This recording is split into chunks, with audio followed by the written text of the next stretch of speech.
Eto nagre-record na siya. So yung nga ano, ito yung session natin 'di ba? So, Twin Divine Rebellion. Ito na yung part 2. So yung last session pinag-usapan natin is part 1. So ngayon, it's the part 2, which is yung mga anak ng Diyos, the sons of God. Now by the way, ito na yung disclaimer ko ulit ha. This is the part talaga na ano, you're not going to hear this in church. Ito lang sasabihin ko. You're not going to hear it in church talaga. So, ito yung, it's going to get weird here. Okay, so, again, maging open lang tayo, no? Diba, Kuya Mark? Ana?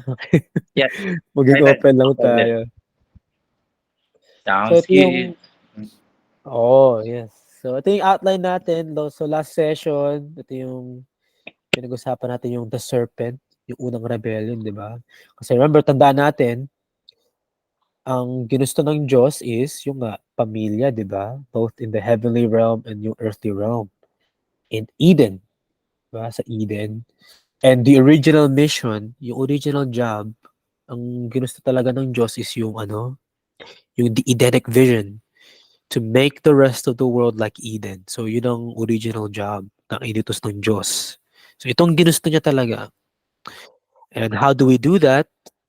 Nilikha niya tayo sa imahe niya. Because remember, yung image of God, it means to be His representative. So it's a job that we have to do. Well, that just makes sense. Anong trabaho natin?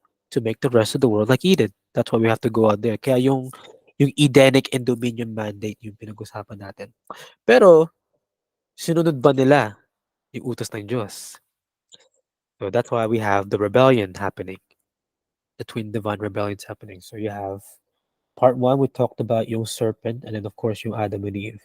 And ngayon, papag-usapan natin yung ano, yung anak ng Diyos, yung mga anak ng Diyos, the sons of God. Kasi nag-rebel din sila. Okay, so buksan ko lang to, no? Nakakalimutan. Wait lang ha. Sorry. Okay, go. Kasi in this in part 2 of this series na in this series no, yung mga sons of God doon, remember they're divine beings, okay? So yung mga anak ng Diyos doon, ang ginusto nila, they believe that they could reproduce their own sets of imagers. Okay, so in order to represent them and to follow them. And since hindi nila pwedeng gawin yun sa langit, that's why they came down here.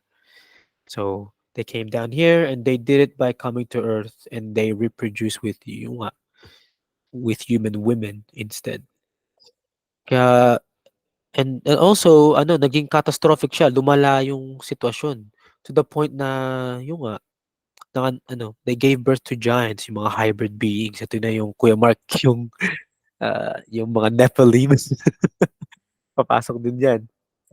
So, kaya ganun. So, itong nangyari dyan. Okay, so, go, go to the next slide. No? So,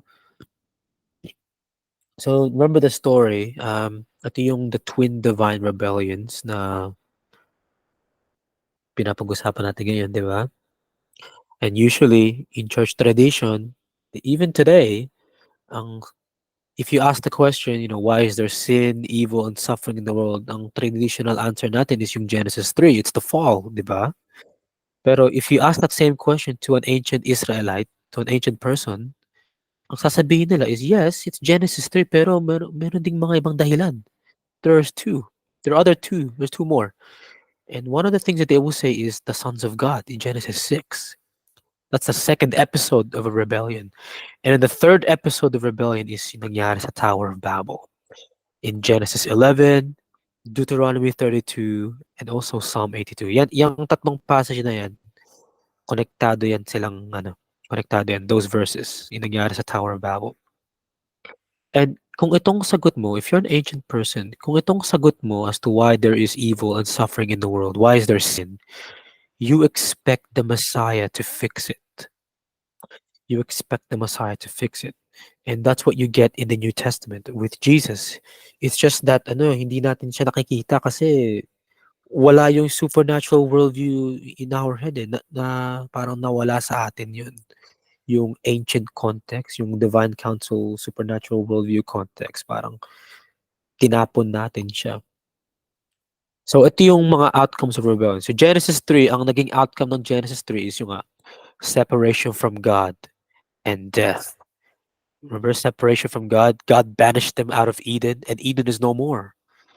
And also, death. Ang sabi, di ba? Sabi ng Panginoon, ang sabi ng Diyos, the moment you eat from this tree, you will surely die. So, and of course, that's also the reason why Eden is no more. Kasi in Eden, there is no death there. But since there is death now, it's lost. And what theologians will call, they lost contingent immortality, dependent immortality in God. So God has to separate himself from that. At this very point, everything is bound to die. Everything is bound to die now. Eden is no more. And then, Genesis 6, it becomes worse. Naging worse siya. So, ang result ng Genesis 6 is that, yes, there is sin. Nagkasala ang tao. There is sin and death in the world. Pero ang paniniwala ng mga ancient Israelites, ang belief nila is, ang nangyari sa Genesis 6, humanity became worse. So, it's the acceleration of sin, the acceleration of human depravity. Humanity became totally depraved. And you're gonna see in a moment kung paano nangyari yun. In Genesis 11, we'll get to that. Pero ang focus natin ngayon is in Genesis 6. So ito lang yung, this is what we're going to be focusing on. Okay, so, so balik tayo, no? Ayun nga, recall back. Napag-usapan ko na rin to. And also, yeah, yung from the previous session, everything is bound to die. Kasi ang nangyari din, di ba, yung the serpent was there. He becomes the Lord of the dead, the God of this world. So basically, if you don't belong to God, if you don't belong in his family, if you don't belong in Eden, you technically become part of the Lord of the dead. You belong to him, to the Lord of the dead, if you don't belong to God.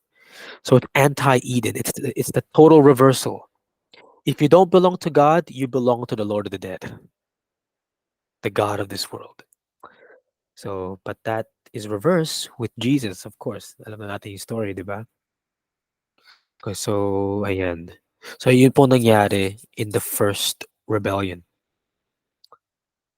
Okay, so let's go to the next one. Okay. Okay, I have to talk about this first. There's a reason why I have to make this point. Kasi, yeah, you're gonna see in a moment. Before we talk about Genesis 6, I want to make the point that biblical writers, they read books. Okay, biblical writers, they read books. So, nagbasa sila ng mga libro.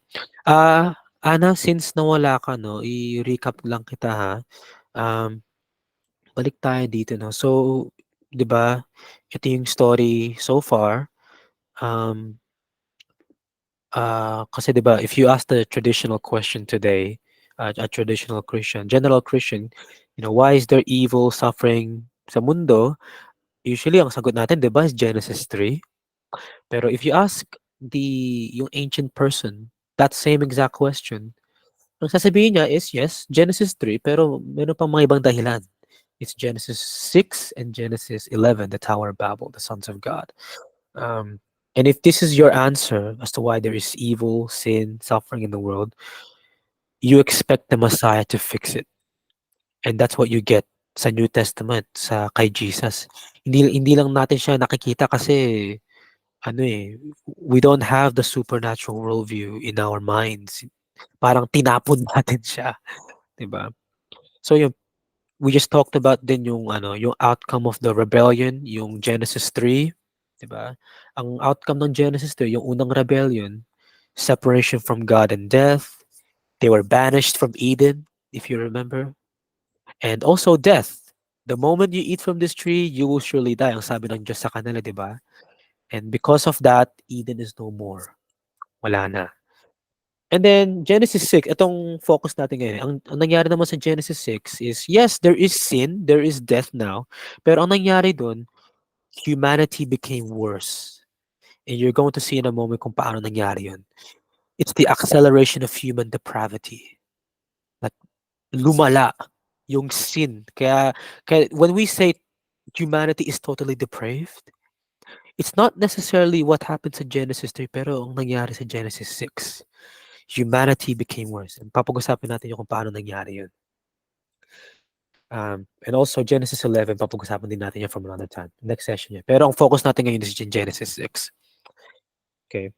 And also Genesis 6, ito yung, if you're familiar with this story already, usually itong parang ini-ignore natin kasi it just sounds so weird. We tend to demythologize it or we just tend to skip over it. Kasi it's so weird. Okay, hindi ko na ito babasahin. Giants. Okay, wag na. Bahala na. Po, kung gano'n ang pag-iisip natin, why is this in scripture? Why is it here? Diba? So, um, so there's a reason for why this passage is in there. So let's just, I don't think, that's a good reason to throw it away, to skip over it just because it's weird. We shouldn't do that. So let's take scripture. Let's digest everything kung ano nasa Bible. Okay, so and remember if kung natandaan nyo from the very first session, the first session na ginawa natin, what may be weird to us, modern people, it was probably normal sa mga ancient Israelites.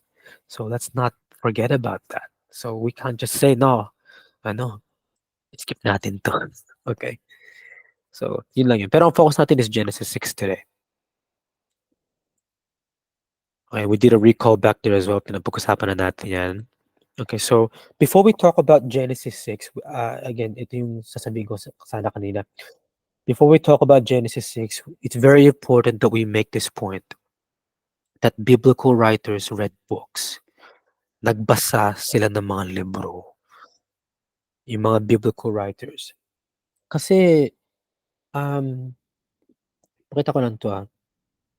It all depends on our view of biblical inspiration. No? And what I mean by that is, kung paano ba natin nakuha ang Bible? Like, how did we get the Bible, no? Okay, so, kasi, usually, ang pananaw natin, when, ito nakakatawa dyan eh. Usually, ang pananaw natin of how the Bible was written is, okay, like halimbawa, yung biblical writers, for example, si John, tahimik ang si John, okay, nagising siya, nagpre-prepare siya ng almusal niya, okay, and then out of nowhere, parang tinapian siya ng Holy Spirit. Tapos yung utak niya na parang nawala. So, the Holy Spirit took over the minds of the biblical writer tapos they just started writing. Or, yung Holy Spirit, when whisper kay John or kay Paul yung kung anong susulatin nila.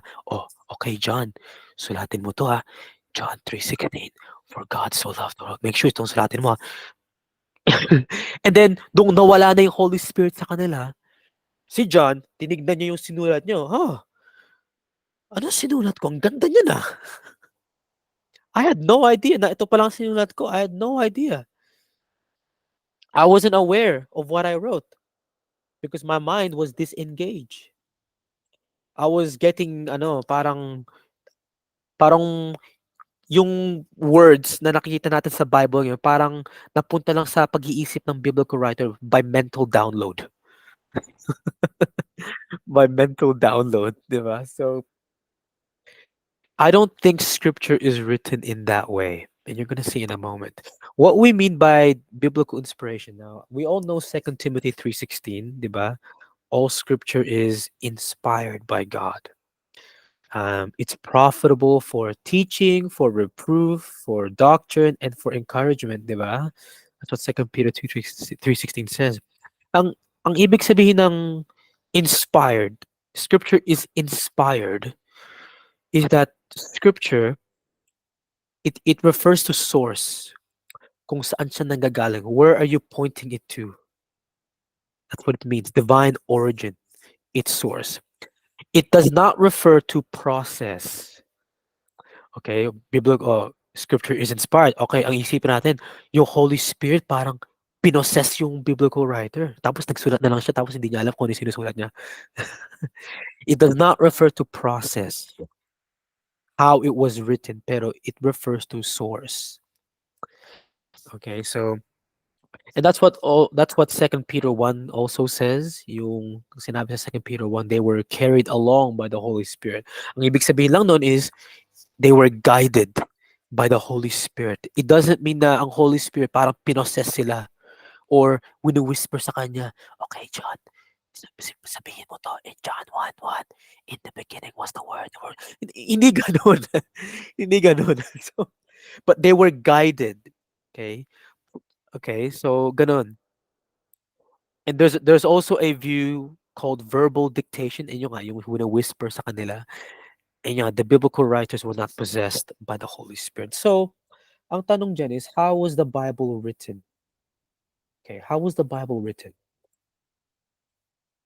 Okay, so these are just some quotes by John D. Barry. Okay, these are just some scholars that I'm going to quote. Pero ang sabi niya dito, the basic properties of Scripture, both for ancient Judaism and Christianity, seem to include at least four essential elements. The text is a written document. It is believed to have a divine origin. Now, notice hindi niya sinabi na parang it refers to process, na parang wini-whisper sa kanya. It refers to origin. It communicates the will and truth of God for the believing community, and it provides a source of regulation for the corporate and individual life of the community. Now, I'm going to show you another quote right here. Okay, it says this: to say the scriptures are inspired is to say they have their origin in God. So, itong book na ito, it's not the Bible. Ibang libro to. Pero yung Bible, it's pointing to God. Kung saan to nanggaling. The origin is God. Okay, it does not refer to kung paano siya sinulat. It comes from God. That's it. Ganun siya. Okay, it's to say they have the origin in God and are in every part God's word. Okay? So yun ang ibig sabihin ng inspired. It doesn't refer to process, but it refers to divine origin, source, kung saan siya nanggaling. But there's also one more point that I want to make here.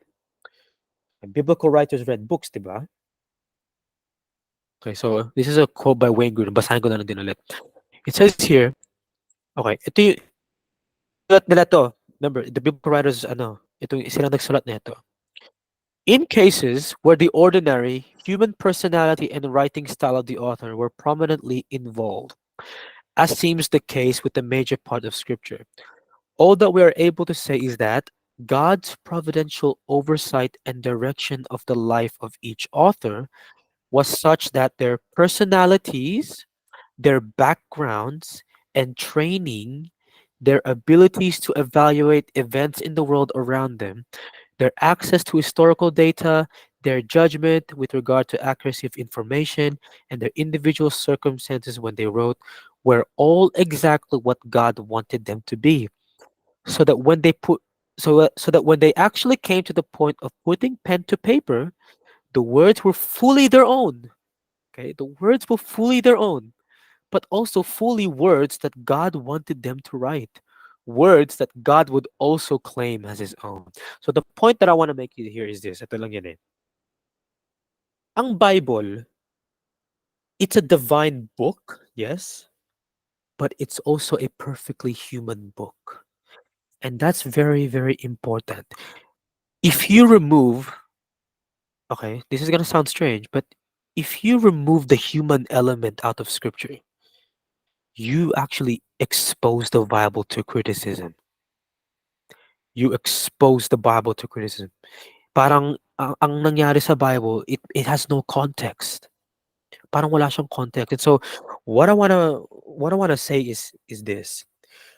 Nung sinulat ng mga biblical writers yung Bible, yes, nanggaling yun from God. They were inspired by God. Pero yung mga biblical writers, ginamit din nila the resources that they had. And that means reading books. Yes, they read books. They were perfectly human like us. They read books. If you read scripture, they actually, this is gonna sound strange, but if you read scripture all over the Old Testament, minsan ginagamit ng mga biblical writers ang mga pagan material to make a point. Ginagamit nila mga pagan material. Even Apostle Paul quotes a pagan philosopher. So the point there is, yung environment ng biblical writer, the way they thought about the world, the resources they had, ginamit nila yan in order to produce scripture. God providentially, from before the time they were born, God providentially prepared them for the task of writing scripture. And God used and God allowed, God approved of it, yung environment nila, the books that they had, God approves of that. Kasi ito yung world nila eh. Halimbawa, I think si Ana maintindihan 'to, Ana, halimbawa, Ana, kapag when you write an essay, 'di ba minsan nagko-quote ka ng mga ano, outside source? And yeah, tapos you would often quote kung saan mo nakuha yun, 'di ba? Now the question is, why do we do that? To make a point. It's not necessarily na that we agree to it, okay? But we quote outside sources in order to make a point. Ganon din ang mga biblical writers. They're perfectly human like us. They're human like us. When they write something down, syempre magbabasa din sila. They're gonna read, oh, okay, I'm gonna use that point in order to make this point. Ganun. They are human like us. Kaya, kasi ang pananaw natin ngayon, when it comes to the production of scripture, is pinoses yung mga biblical writers, parang yung utak nila nawala. Tapos nung nawala na yung Holy Spirit, they had no idea what they wrote. So that's what I want to point here. Biblical writers, they read books. They're, they use their own environment, their own culture, their own worldview, the books that they had, ginamit nila yun in order to produce scripture. And God approves of that. And God providentially prepared them for that task. Gets po ba natin? Gets ba? Now, I had to make this point, and you're going to see in a moment why I had to make this point first before we talk about Genesis 6, because it's going to get very weird. Okay, so hopefully this is very clear. So, biblical writers, they read books. They read books. Okay, so let's go. Now, let's put on our ancient glasses, okay? Let's put on our supernatural worldview. Let's take off our modern, okay, modern lenses, okay, especially for this session. All right, let's go. Ana, puwedeng pakibasa ito. This is just one of the few verses na babasahin natin. Kung okey lang sa'yo, Ana. Ito ang main Okay scripture po. natin for this session. Sige, sige. Sige, the whole thing. Kung puwede. Genesis 6, verse 1 to 5. When man began to multiply on the face of the land, and daughters were born to them, the sons of God saw that the daughters of man were attractive, and they took as their wives any they chose. Then the Lord said, my spirit shall not abide in man forever, for he is flesh. His day shall be 120 years. The Nephilim were on the earth in those days, and also afterward, when the sons of God came in the daughters of man, and they bore children to them. These were mighty men who were of old, the men of renown. The Lord saw that the wickedness of man was great in the earth, and that every intention of the thoughts of his hearts was only evil continually. Okay, yun. Thank you, Ana. Thank you, thank you. Um, balikan ko lang 'to 'no, yung ating ito nga pala yung session outline natin, na-skip over ko siya kanina. So ayun, papag-usapan natin kung sino ba yung mga anak ng Diyos, tsaka yung ano ba yung Nephilim. Intindihin natin yung scriptural context ng Genesis 6 and Enoch, papag-usapan natin si Enoch, the Mesopotamian context, and also we're gonna talk about kung ano yung Apkallu. Now, I'm guessing you've never heard of these words before, Apkallu, but papag-usapan natin yung mamaya. And also other passages to reconsider din mamaya. So, yun. Na-skip over ko siya. Pero Anas, thank you for reading that. So let's talk about muna kung sino ba yung mga anak ng Diyos? Like, who are the sons of God there? Kasi eventually, when it comes to Genesis chapter 6, this is the question na ano talaga, papag-usapan. This is the debate. Sino ba yung mga anak ng Diyos? And also, are they human or are they divine? So, so on the right side, ito lang yung papakita ko lang ha. Yung on the right side, yung Genesis 6. Pero one of the views that you have is, ang sasabihin nila is, yung mga sons of God, basically, they're just the people from the line of Seth. This is the most common view, even in the modern church today. Itong common view that yung mga sons of God in Genesis 6, you see it on the screen right there sa kanan, no? They're just people from the line of Seth, diba? And also another view is yung mga anak ng Diyos doon is that they are just kings or polygamous rulers. Okay. Now we can give you many reasons for that, but I'll just give you one. Okay. But anyways, ang sabihin nila, ang mga anak ng Diyos doon, mga tao lang sila. They're just humans. They're not divine. And we've seen already from the previous sessions, the phrase sons of God is a typical phrase and that is applied to the supernatural family of God. Basahin natin ng Psalm 82, Psalm 89, Deuteronomy 32, Job 1:6, di ba? Binasa natin last session, Job 1:6, Job 2:1. Madami. So it refers to God's supernatural family. Ito yung heavenly family niya. Pero the modern view today is mga tao lang sila, they're just humans. They're kings or people from the line of Seth. Pero the alternative view is these are yung nga, sinabi ko, they're supernatural beings. And Peter and Jude will agree with us. So supernatural beings, they assumed and taken the form of humans. So Peter agrees with us and Jude agrees with us. Okay. So that's our main argument there. Because Peter and Jude tell us who the sons of God actually were. Okay. So ayun, and this is just an article right there. That's just one of our sources. Okay, so basahin po natin ang 2 Peter 2:4, no? Um, actually, here we go. So, basahin po muna natin ang 2 Peter 2:4. I'm gonna stop sharing my screen para kita nyo, no? Okay. Wait lang ah. I'm gonna show you my logos muna. Okay, here we go. Dapat pinrepair ko muna ito. Ano ba yan? Okay. Hindi ko siya na-prepare. Pasensya na. Okay, so here we go. 2 Peter 2:4 dito.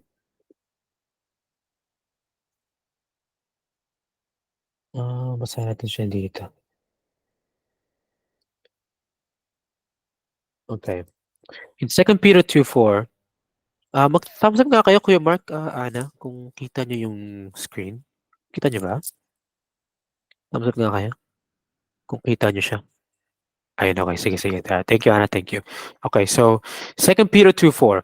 Ang nasabi dito, for if God did not spare angels when they sinned, but cast them into hell and committed them to chains of gloomy darkness to be kept until the judgment. If he did not spare the ancient world but preserved Noah, a herald of righteousness with seven others, when he brought a flood upon the world of the ungodly, if by turning the cities of Sodom and Gomorrah to ashes, and okay, you know the story, you know that. So, and Jude will actually say the same thing. Hindi na natin babasahin, pero he actually says the exact same thing.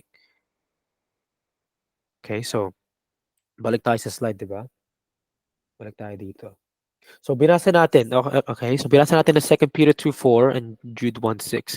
And I will leave yung Genesis 6 para kita nyo. Yung Genesis 6, 1 to 5. It's on the right side. So ang tanong dito is, who are the angels here? Binasa natin in 2 Peter 2:4. Who are the angels that sinned? Okay, so some people say, well, it might be Satan. It can't be Satan kasi it's plural. Plural angels. It can't be Satan because it's plural. Now, I'm sure itong lalabas dyan eh. Well, how about the third of the angels? Itong madalas natin din marinig in the modern church today. You can actually see it in missional statements din eh, sa church website ng mga ibang churches. How about the third of the angels that rebelled with Satan? And I'm just going to say there is not a single verse in the Bible that says that. Not a single verse. There's no occurrence of Satan taking a third of the angels with him. The only time you get the word third and the word angel in the exact same verse is in Revelation chapter 12. And if you read Revelation chapter 12, anong anong context ng Revelation chapter 12? Ang context ng Revelation chapter 12 is it's talking about a war in heaven. It's a war breaking out in heaven. Anong cause ng war in heaven? It's the birth of Jesus, the birth of the Messiah, which is a long time after the flood. Ang tagal na nun, way after the flood. Way after Genesis 6, ang tagal na nun. Diba? So, so it cannot be the third of the angels here. So, ang tanong lang dyan is, other than Genesis 6, think of another event. Is there any other event in the Old Testament where you have supernatural beings, angels sinning? Besides Genesis 6, is there any other event in the Old Testament that talks about angels sinning? You don't have any. The only candidate you have is Genesis 6. And if you read, binasa din natin yung 2 Peter 2:4, di ba? It talks about angels that sinning, cast into hell, chains of gloomy darkness. Papag-usapan din natin yun. And then it talks about the flood. See how it's a chronology? And then it talks about the Sodom and Gomorrah. So it's a chronology. Genesis 6, the flood, and then Sodom and Gomorrah. So scripturally, it talks about Genesis 6. There is no other candidate in the Old Testament na you have supernatural beings sinning. There's no other occurrence. Nothing. And also, I have a point right here. What's with the connection of false teachers? You're gonna see that in a moment. Kasi in 2 Peter 2 in Jude, ang context nila dyan is false teachers. Talking about the same event. Pero they want to talk about false teachers. Ang angle of attack nila is in-attack nila yung false teachers din eh. So what's the connection there? You're gonna see that in a moment. Okay? So, ayan, I made this point already nga pala din dito, no? There are no other candidates in the Old Testament where you have angels, supernatural beings sinning in primeval days. There's none. The birth of Revelation 12 is long after the flood. So you can't say that 2 Peter 2:4 is referring to that.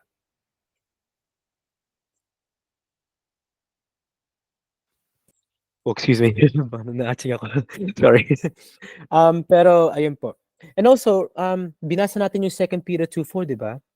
And then also in Jude 1:6, hindi natin binasa. Pero in 2 Peter 2:4 and Jude 1:6, both Jude and Peter, sinabi nila, okay, angels that sinned, and then they were cast into hell. And then they are wrapped in chains. Naka-chained sila in gloomy darkness. Now, Saan nanggagaling? Okay, now we already said na they're talking about Genesis 6, 'di ba? It's talking about Genesis 6. Okay, saan kinukuha saan nanggagaling yung chains of gloomy darkness? Basahin niyo po, Kuya Mark, Ana. Tingnan niyo yung Genesis 6, no? Alam natin it's talking about Genesis 6, pero nakikita niyo yung chains of gloomy darkness in Genesis chapter 6? Tingnan niyo. Is it there? You don't see it. You don't see it. Chains of gloomy darkness and they're cast into hell. Saan nanggagaling yan? If it's Genesis 6, you don't see it. But we know, alam natin, it's Genesis 6, pero saan nanggagaling yung chains of gloomy darkness and cast into hell? That should tell you that Peter and Jude, they're getting that idea from somewhere else. They're getting that material from somewhere else. Okay? They're getting this idea from Second Temple Jewish material that is outside of the Bible. Books like First Enoch, the Book of Enoch, the Book of the Giants, the Book of Jubilees, and all three of these ancient Jewish texts are part of the Dead Sea Scrolls. Kuya Mark, are you familiar ba kayo, Ana, sa Dead Sea Scrolls? I think Kuya Mark, familiar ka din, no? The Dead Sea Scrolls, which is one of the greatest discoveries in the 20th century. Okay? So, ano yun, Kuya Mark? Basag yung audio mo. Ano yun?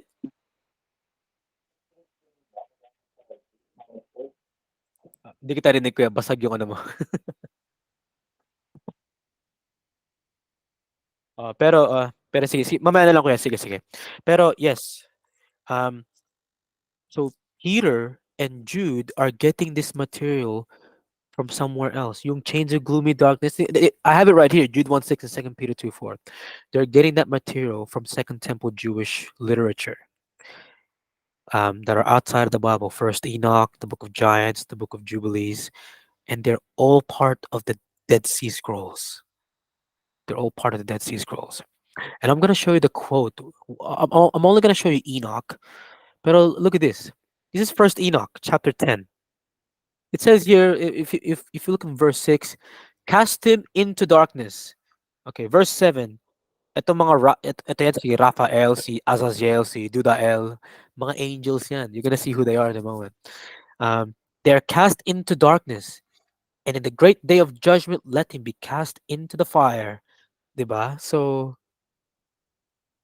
chains of gloomy darkness in the darkness.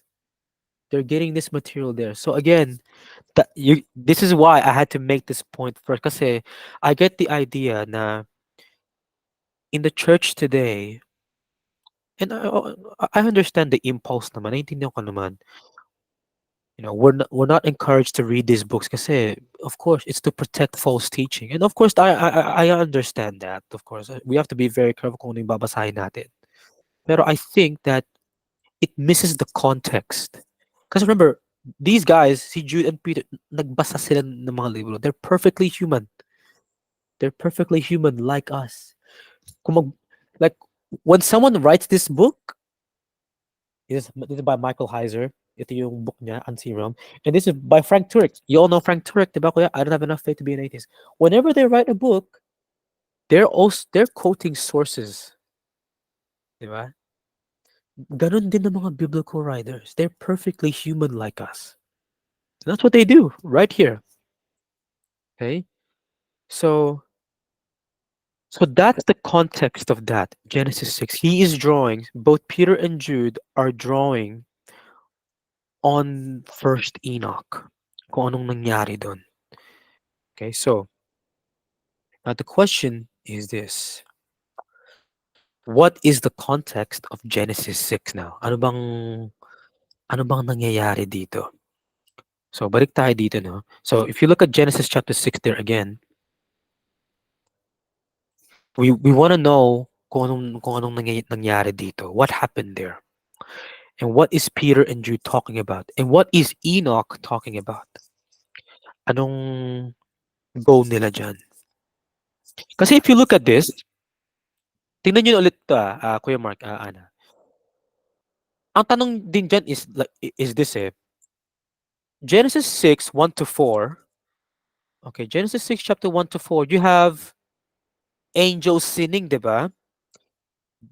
They sinned, they took human women, and then they gave birth to the giants, mga Nephilim. Okay.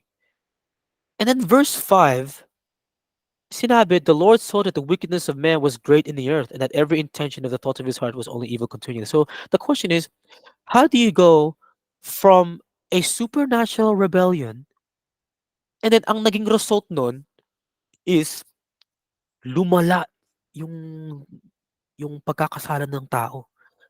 They became more evil. Like, how do you go from a supernatural rebellion to human beings becoming more and more wicked, becoming more sinful? Like, how do you, like, ano nangyari? How did that happen? And that's what we're going to talk about right now. And the reason why you don't have Genesis 6 explaining that, kasi in the Second Temple period, it was so obvious to them, very obvious to them.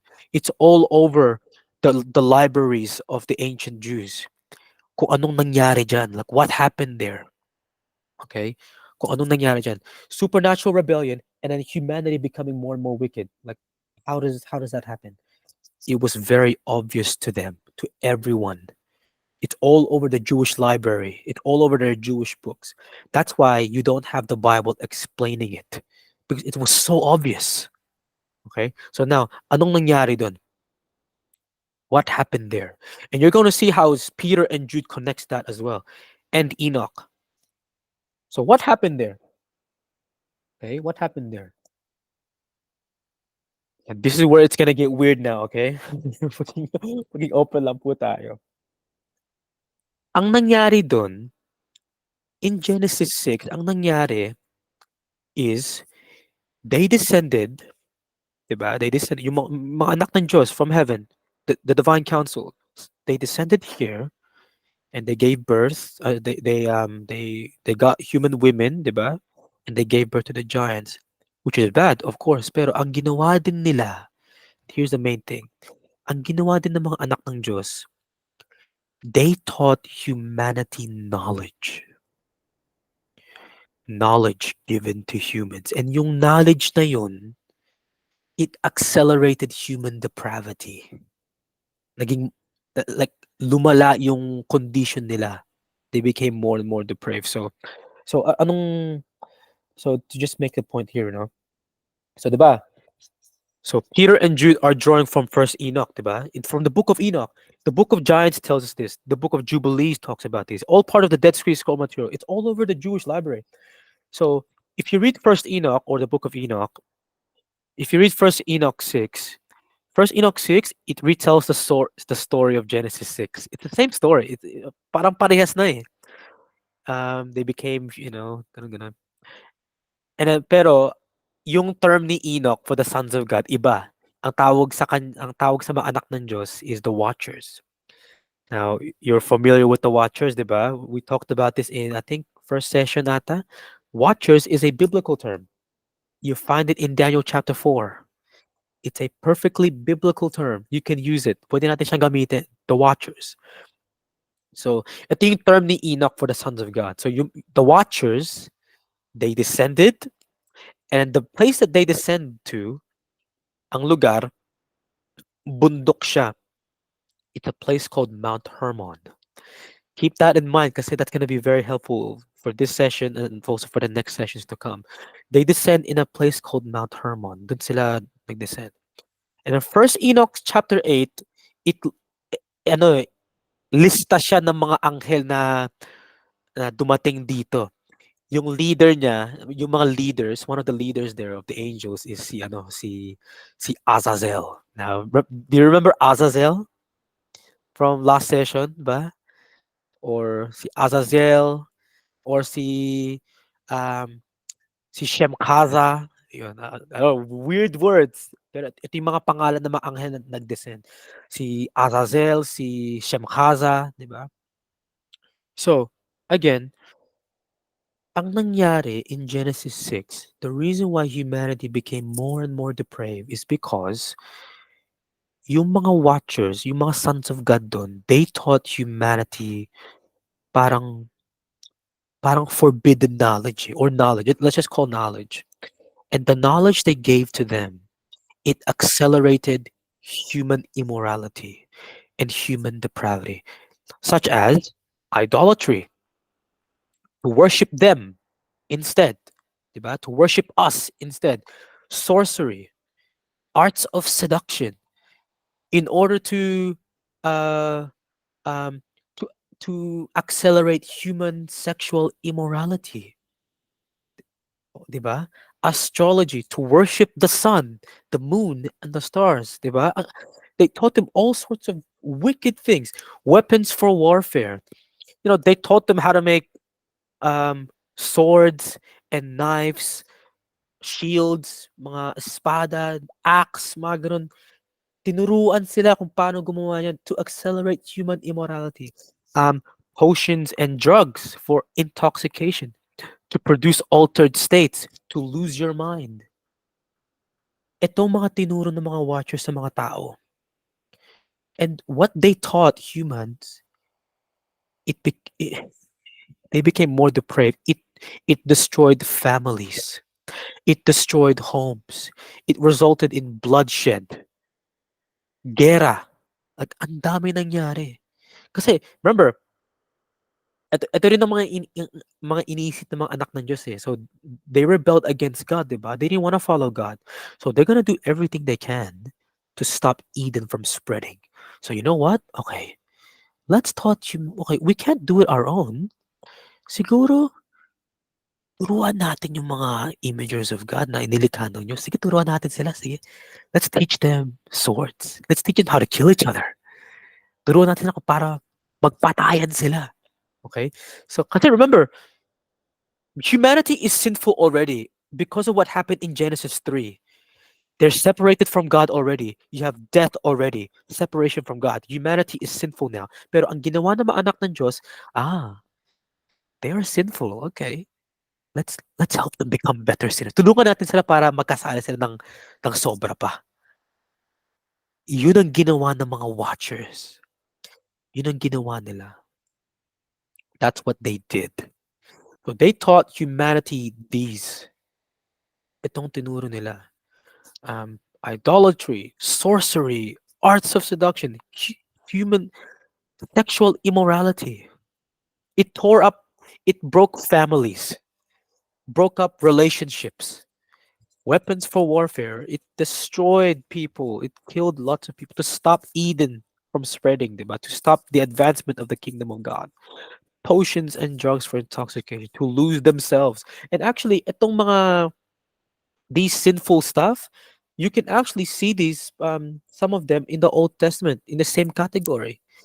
One of the things that the Lord detests, some of them are in the same category as these. So itong ginawa nila, it was so obvious to them. It was so immoral talaga. That's why Genesis 6 was a big deal for the Jews. It was a big deal to them. So itong nangyari, this is what happened. So knowledge given to humans. So ito yung point ni Enoch. And also Genesis 6, kung sino man nagsusulat nito. That's why humanity became depraved. Diba?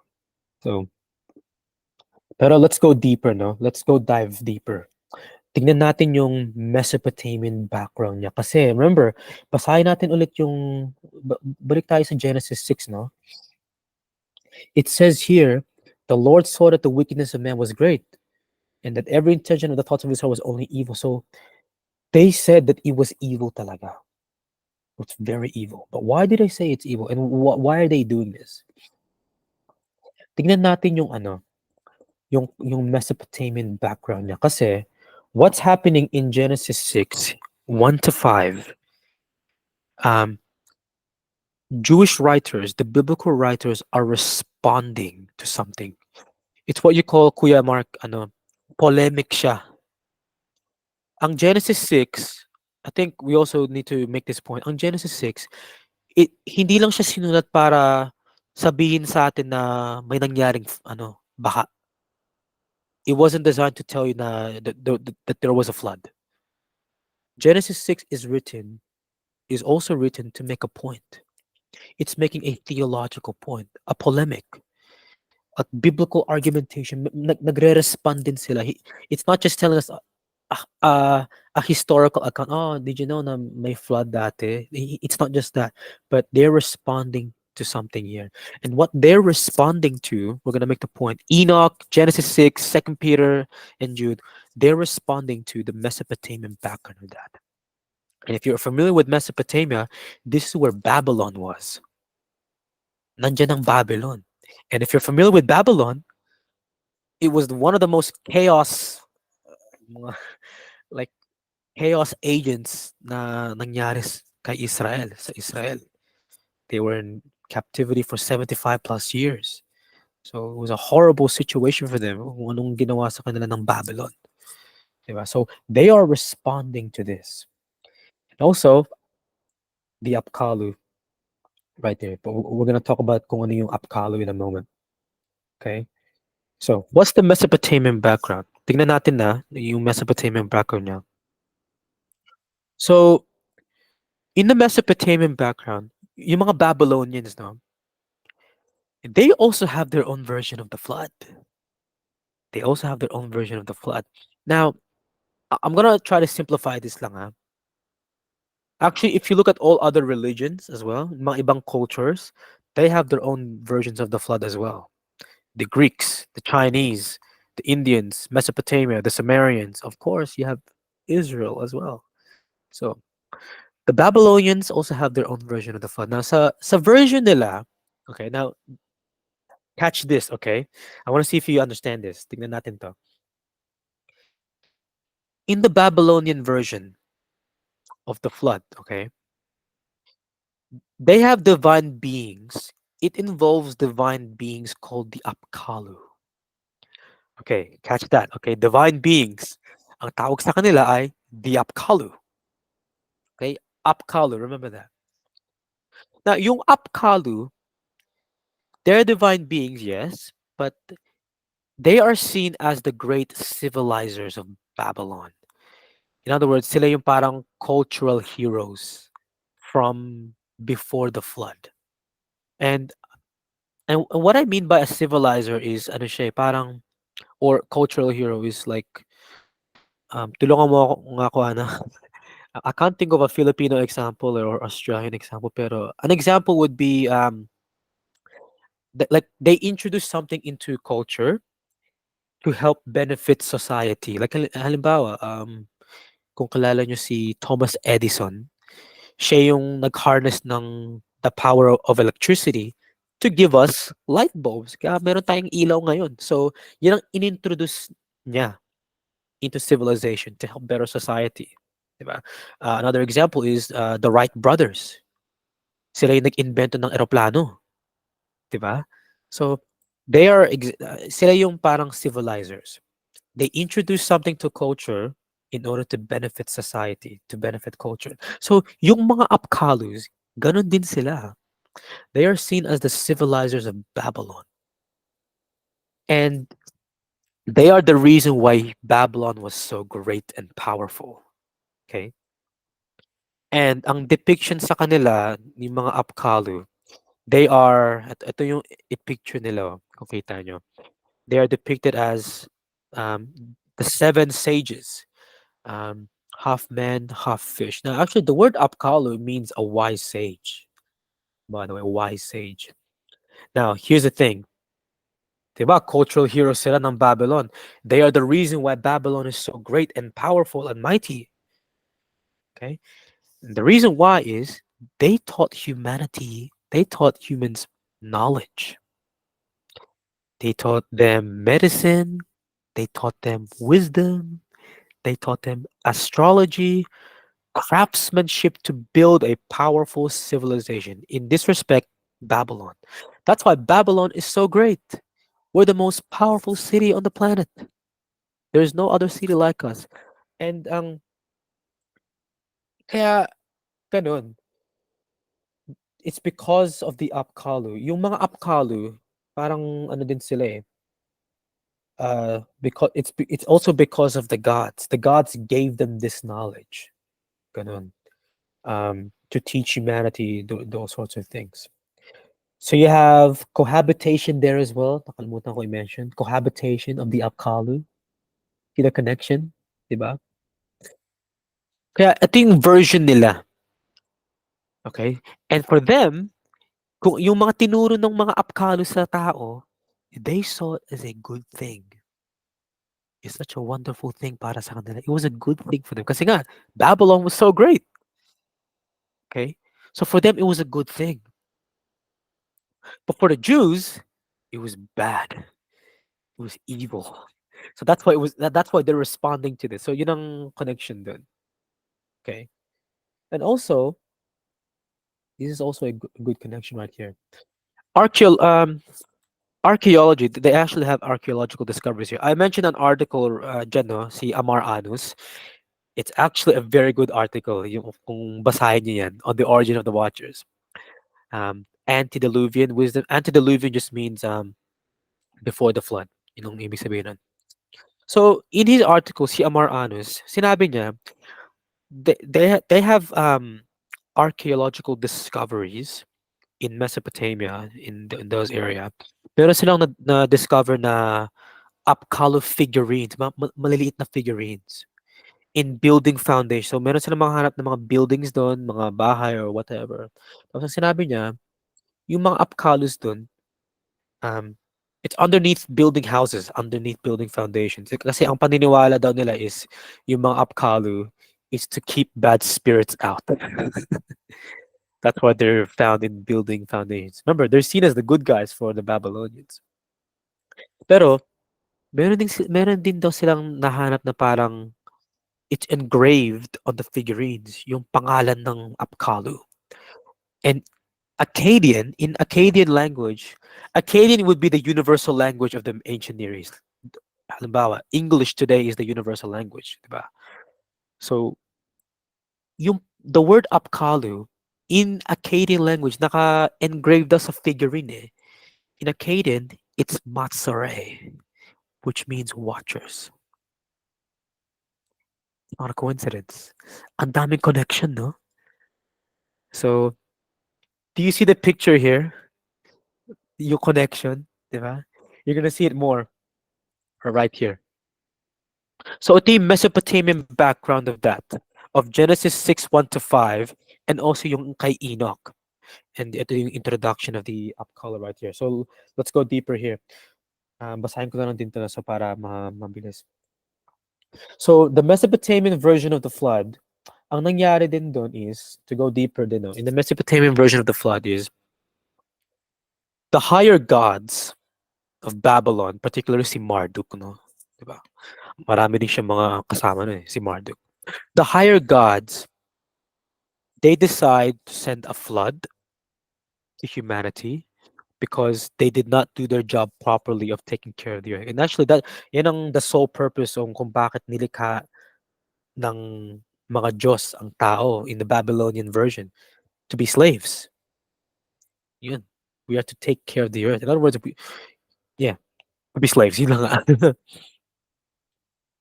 Yeah, that's why the gods sent the flood. They didn't do their job properly, no? And so, yeah.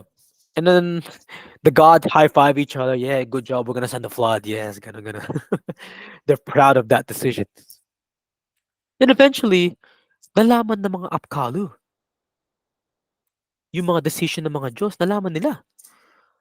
Like, kasi, and they were disappointed. Nalaman nila yung kung anong gagawin ng Diyos. They're gonna send this flood. Kasi, we invested a lot of time na para turuan ito, mga tao, itong mga tinuro namin sa kanila, yung mga knowledge na tinuro namin sa kanila. Like, it's just a waste of time. Now you're going to send a flood? So para they were disappointed there. Yung mga Apkallu, they were disappointed sa mga decision ng mga Diyos. Yeah, kasi they feel like na they just wasted time. And so ang mga inisip ng mga Apkallu is they needed to a way to preserve their knowledge, yung mga tinuro nila. They needed a way to preserve that, to save it. Diba? They needed a way to save it. To human survivors of the flood. The human survivors. And you can read the Era epic and the Gilgamesh epic of that if you want more information, Jendo. So so that's what they want to do. They want to preserve that knowledge so that nung pumunta na yung flood, um they can start over again. So that's what they do. So paano ginawa ng Apkallu yun? Paano nila ginawa? Before the flood, remember this is Mesopotamian version, huh? This is the Mesopotamian version. In the antediluvian period, before the flood, okay, before the flood, in the Mesopotamian version, there were 7 kings. Okay, 7 kings. And each king had an Apkallu. Because remember, there were 7 Apkallu, so there's gonna be 7 kings. So each king had an Apkallu with them.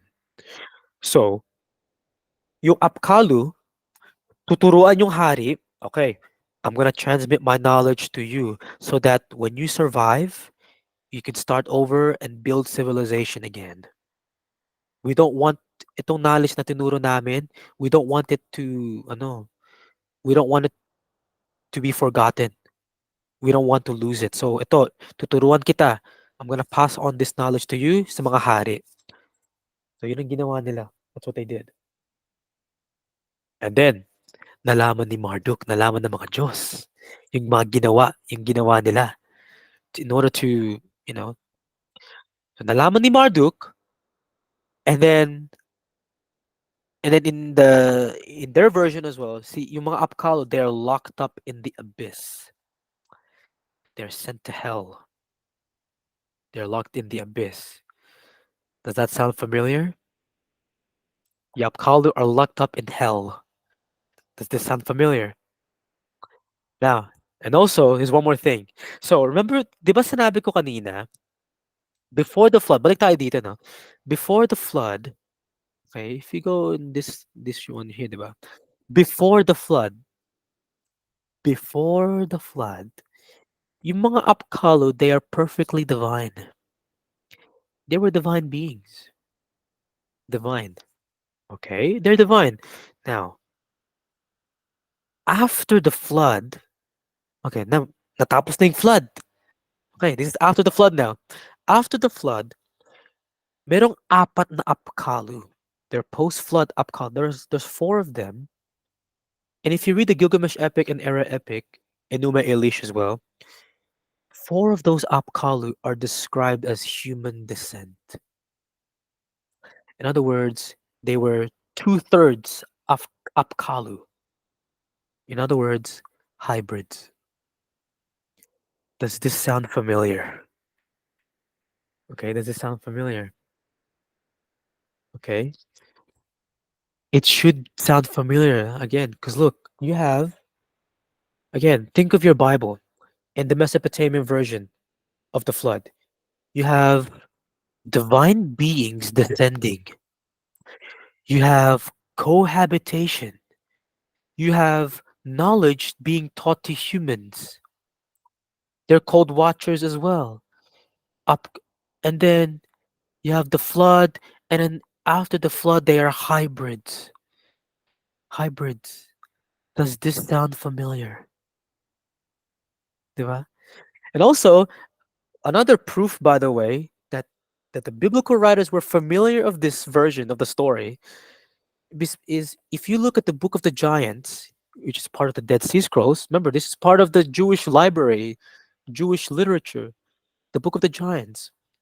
Gilgamesh is actually mentioned there by name, and he is called the Lord of the Apkallu. Now, the Jewish people weren't just thinking of ano kang papangalan ko dito sa giant na to? Oh, okay, Gilgamesh. No, Gilgamesh is all over Mesopotamian literature, Mesopotamian, like Babylonian mythology. But biblical writers were familiar of that. Biblical Jewish people were familiar of this story. Kaya ganun. So again, do all of this sound familiar? Divine beings descending, cohabitation with women, humanity. They cohabited with humanity.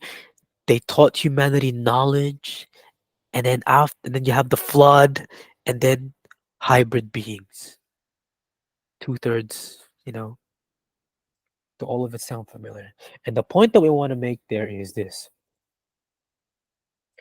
every element, okay, every element of the Babylonian Apkallu story, itong pinag-usapan natin ngayon, every element of this story is present in the Enochian and Genesis 6 version of the flood.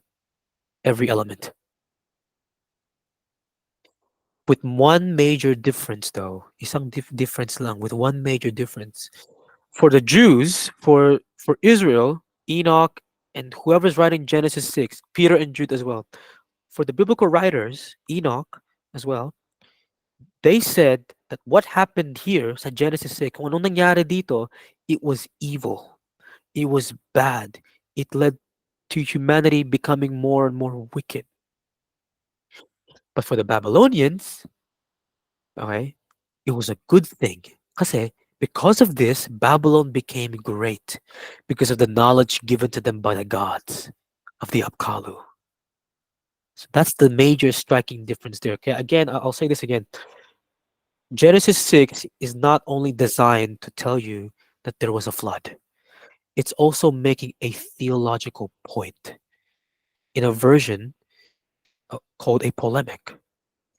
And that's what you get in Genesis 6 1 to 5. Genesis 6 1 to 5 is a polemic against the Mesopotamian version. It's against the Apkallu.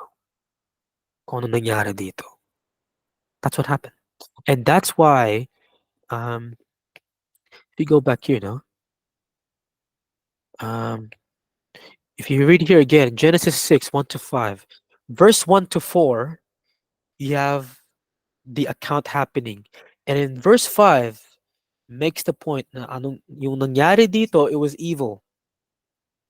That's why they had to make that point. That's the connection right there. Okay? So this is what happened here. It was very wicked. It was very evil. For the Babylonians, it was good. For the biblical writers and Enoch, it was bad. It was bad. It was evil. Now we're gonna finish soon right now. We're gonna finish soon right now. Now, I also talked about, ito na, this is where it will get interesting. Sinabi ko po kanina that there is a connection of false teachers, di ba? Now, do you understand why Peter and Jude, they talk about Genesis 6 dito? They talk about Genesis 6 dito, but they somehow connect that to the false teachers. If you read Jude 1 to 3, Kuya Mark, familiar ka ba sa sa ministry ni Justin Peters, yung pangalan ng ministry niya, Kuya Mark, familiar ka ba? Yung pangalan ng ministry niya? I don't know if you're familiar, pero ang pangalan ng ministry niya is Clouds Without Water. It's found in Jude.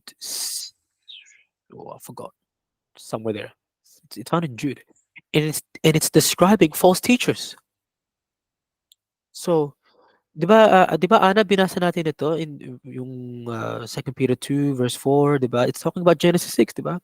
But do you now understand why they have to connect what happened in Genesis 6 and somehow talk about false teachers? Given what we talked about, the Enochian story and yung Mesopotamian version of this story, this is why Peter and Jude talks about false teachers. They connect false teachers to the angels that sinned. Kasi yung mga anghel, the angels that sinned there in Enoch and the Watchers, di ba? Ang ginawa nila, they came here, they taught humanity knowledge, teachings. It just logically makes sense. It just makes sense talaga. And look what they says here. They will teach. Look what Second Peter 2:14. False prophets. There were also false prophets in Israel. False teachers among you. They will teach destructive heresies. Well, yun ang ginawa ng mga angels that sinned. Diba? They came down here. They taught humanity knowledge. And look what happened. It led to the acceleration of human depravity. Humanity became worse. It resulted to bloodshed. Look at this. Many will follow their evil teaching and shameful immorality. Well, that's what the angels that sinned did. Yun ang ginawa ng mga sons of God. Yun ang ginawa ng mga the watchers. That's what they did. They came here, taught humanity knowledge, and it just lumala yung condition ng tao.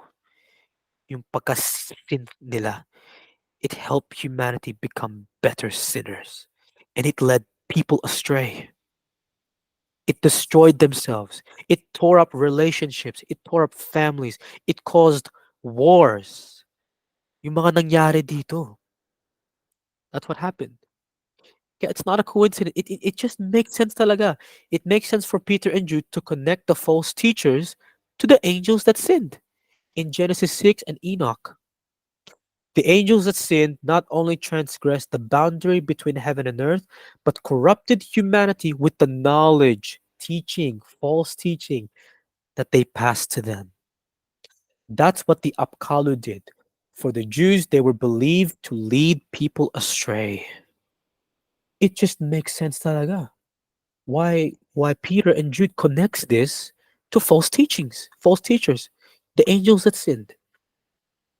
I don't think it just makes sense. Diba? So hopefully that's clear na rin now. Hopefully that's very, very clear.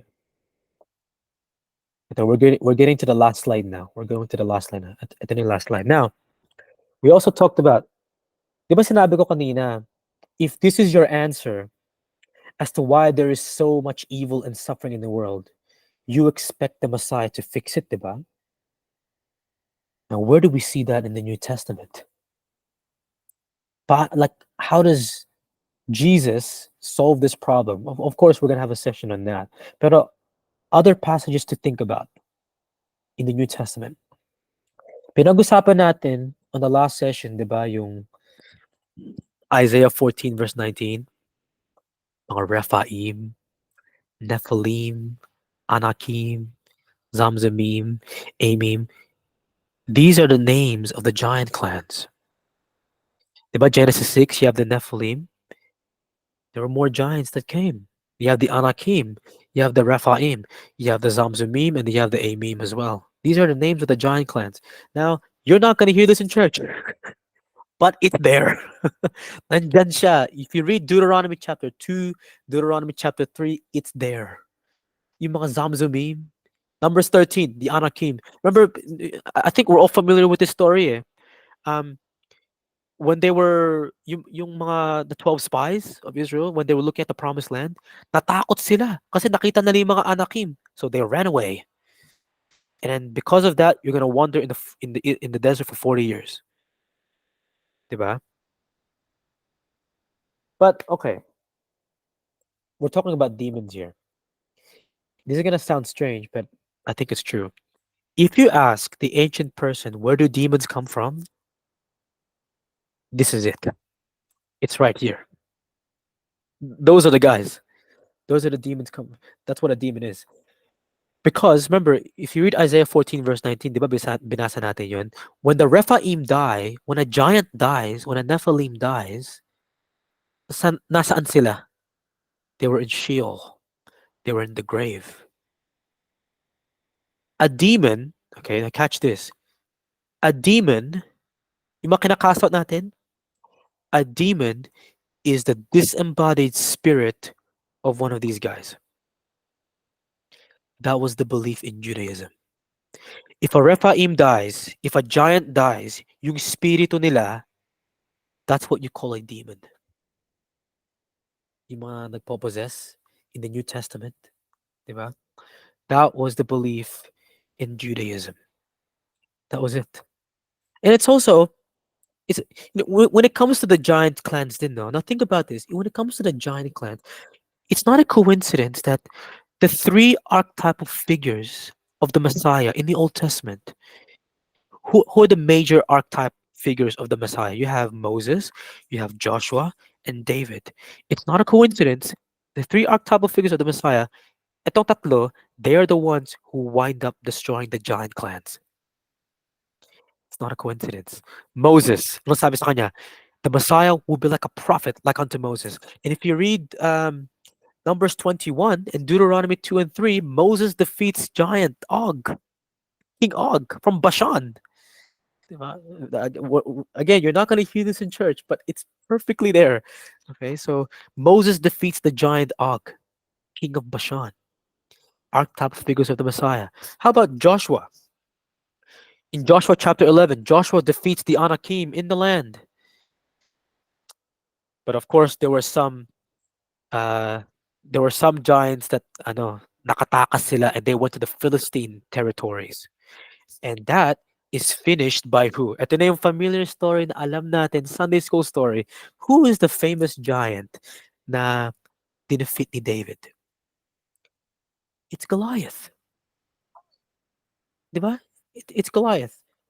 So it's not a coincidence talaga that these people who are the archetype figures of the Messiah, they are the ones who wind up destroying the giants. Now, what does that tell you? That the Messiah is going to fix what happened in Genesis 6. Kasi nandun nang galing yung mga giants. Genesis 6. Diba? It just, now again, it's telegraphed cryptically eh. Parang naging cryptic siya. Like, you can't like notice it straight away. Pero the giants came from Genesis 6, and the three archetypal figures of the Messiah, they are the ones that destroy the giants. Which means that the Messiah, the real Messiah, is going to reverse kung anong nangyari sa Genesis 6. And how does Jesus do that? How does Jesus begin his ministry? How does Jesus begin his ministry? The casting out of demons. It's one of the ways he begins his ministry. Miracles, but also the casting out of demons. Because the belief in that day, yung demon, it's the spirit of a giant, the spirit of a dead giant. So when Jesus casts out demons, he's basically saying, I am reversing what happened in Genesis 6. That's what I'm doing. Yan ang ginagawa ko. And it's not a coincidence. Ano pa? I can give you one more. Sometimes demons are also called unclean spirits. Now, if you're a Jew, what the question is, what makes something unclean? If you're a Jew, what makes something unclean? Forbidden mixtures. And that's exactly what the demons are. That's exactly what the giants are. They are the product of heaven and earth, supernatural and earth, forbidden mixtures. Forbidden mixtures. So remember, the sons of God came, they cohabited with human women. Forbidden mixture, nagkaanak sila, mga giants. That's why the giants are called unclean. Yung spirito nila, they're called unclean spirits. It's not a coincidence.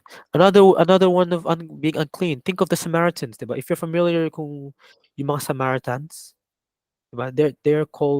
They're seen as unclean by the Jews. Kasi if you're familiar with how they became unclean, there were some Jews who went to the northern kingdom, Samaria, and they interbred with them, and they're called the Samaritans. If I'm saying the right story, but anyways, yeah, they are unclean, forbidden mixtures, and that's exactly what the demons are. Referring back to Genesis 6. Again, this is not taught in church because we're not encouraged to read yung mga materials na binasa nila Peter, binasa ni Jude. We're not taught to read that kasi it's just so weird. Pero if it misses the context, we miss the point if we do that. Now, I'm running out of time, so I need to keep going. Pero ito na yung last line din eh. Other passage to reconsider as well. Now, if you're familiar with 1 Corinthians 11, ito yung head covering, no? the head covering. Now, Paul says that the reason why women have to wear the head covering, the reason why you have to have your keep your head covered, ang sinabi niya, because of the angels. Now, anong connection dun? Like, what's the connection between the head covering and the reason why kung bakit natin to kailangan suotin is because of the angels? Anong connection dun? It's very interesting. But it's a connection to Genesis 6 yung nangyari dun. But I need to keep going. And also, Galatians 3:19, why then the law? Ito kuya, I think you'll like this kasi alam ko itong field mo eh. Why do we have the law? Ang sinabi ni Paul, it's because of transgressions, plural. Na ang traditional interpretation natin dyan is it's because of the transgression of Adam. But if you read it, kuya, it's plural. Transgressions. And then Paul talks about that the law was by intermediary by angels. That the law was, no, sorry, the law was given by the intermediary of angels. What's the connection there?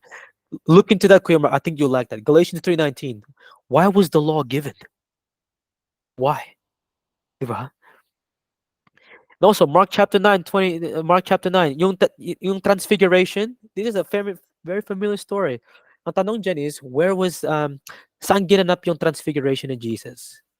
Saan ginanap? The Gospels actually doesn't tell you kung saan nangyari. It just says high mountain. But I would strongly argue it's Mount Hermon because of the context there. Now, people say it's Mount Tabor, because Constantine said so. But he wasn't a historian. Okay, people just said, "Oh, you're the king, so we're gonna follow what you say." So yun lang dahilan nila. Pero the we have very powerful reason na yung Mount Transfiguration, yung kung saan na-transfigured si Jesus, nangyari yun sa Mount Hermon. Okay, and also lastly, baptism. Now we all know baptism. You go down to the water, okay, and then you go up. Diba? Well, familiar with that. Now, if you read 1 Peter 3:15-22, sinabi ni Peter dun, the reason why we're gonna get baptized, or not that, but like he connects baptism to uh the spirit in prison. He talks about the flood. He talks about the ark. He talks about the resurrection. And somehow, itong mga elements na to, it refers to baptism. Especially the spirits in prison. Anong connection ng spirits in prison sa baptism? Di ba? So, again, there's a lot of things that we tend to skip over, that we tend to look over. But these passages right here, it refers back to Genesis 6. The New Testament refers back to this event. And again, if this is your answer, if you're an ancient person, and this is your answer as to why there is evil and suffering in the world, sin and all that, you expect the Messiah to fix it. And that's what you have in the New Testament with Jesus. And these are just some of the passages to do that, to think about. Amen. So, summary na. So the result of the rebellion in Genesis 6, yung nangyari dito, humanity became worse. Yes, in Genesis 3, yung rebellion nila Adam and Eve, 'di ba? Nagkasala sila, they are sinful and death, and they are separated from God na. Pero ang nangyari sa Genesis 6, because they are sinful, because they are sinners already, ang ginawa ng mga anak ng Diyos, they help them become better sinners. And that's why humanity is so depraved. Okay? What else? Biblical writers read books and appealed to other sources that preserve the original context of Genesis 6:1-5. First Enoch, Jubilees, the Book of Giants. Yung nangyari in Genesis 6:1-5, it was so obvious to the Jews. That's why they did not bother to explain it in Genesis 6. Itong pag-iisip nila. It's all over their libraries. Okay? And remember, this is their environment. Kasi ang sabihin, well, it's not in the Bible. It's not in the Bible. So I don't agree with it. Then if you're going to say that, then you're basically saying that the Bible is a book that has no context whatsoever. The Bible is a divine human book. You cannot remove the human element out of it. Because if you remove the human element, the Bible becomes exposed to criticism. Parang wala siyang context. Parang baliwala lang. Ganun. Ang sasabihin ng mga other people is, oh, God is against pagans. Okay, kung ganun, if God's against the pagans, then why did why did God allow Paul to quote a pagan philosopher to make a point if he's really against pagans? So the biblical writers, they ginamit nila yung environment nila, the books that they read, and they use that to write scripture. And God approves of that. Okay? So ang nangyari din in Genesis 6 and Enoch, what happened there was knowledge given to humanity by the rebellious sons of God or the watchers. It helped proliferate human depravity. And also Genesis 6 1 to 5, it's responding to the Mesopotamian Babylonian version of the flood of this episode. Polemic siya. Not only designed to tell you that there was a flood, pero it's also to make a theological point. Polemic siya against the Apkallu, against the Babylonians. And every element in the Apkallu story, everyone is present in Genesis 6. Every element. Okay? So, and that concludes our session today. So hopefully na-enjoy niyo yun, no? Na nagre-record pa rin siya. So ang next session natin is yung the third rebellion, which is the Tower of Babel right there. So hopefully na-enjoy niyo yun. Okay? Okay, Kuya Mark, Ana, sige, mag-discuss tayo, mag-share naman tayo. Sige, ano niyo? Sige, tapos na tayo. Hello, nandiyan pa ba kayo? Baka natulog na kayo, Nandito Sige, pa. sige. Ayun, sige Ana, ano. Sige ano, Ako po mag-share. sige Ana, sige, sige. Ano masasabi mo? Sige, sige. Nakaka-overwhelm po yung yung mga informations. Um, so tina-try ko pong i-simplify, parang dina-digest ko po yung mga information na sinabi niyo. Tapos ito yung question ko, Kuya Louie, parang bakit si Lord nagbigay ng gano'n, yung free will? Bakit siya naging 'di ba wala po siyang tolerance for sin, that's why all of this happens, na parang ang sama naman na yung family niya in heaven, like, use that against him. Bakit? Ba't gano'n po na nagbigay siya ng parang nag-open siya ng vulnerability, and then parang na-reverse yun nung family niya on heaven, that's why. Kasi hindi rin po fair sa mga humans right now, kasi ang dami na parang yung pagiging sinners po natin, na hindi na rin naman tayo yung lahat may gawa, I mean yung heart natin. Kasi may influence na din naman nung family ni Lord sa heaven. Parang ang unfair sa atin, yun yung naging thought ko. Ang unfair lang sa mga humans na naging vessel lang tayo for sins. Tapos tayo din yung nagsa-suffer from its consequences, gano'n. Hmm. Well well, thank you Ana for the question, pero so magandang tanong 'yan Kuya Mark, eh, tinanong ni Ana. Actually Kuya Mark puwede mo sagutin din 'yun, eh, bakit tayo binigyan ng free will? Hmm. Okay, ano? Like, basically to just simplify it lang Ana, um,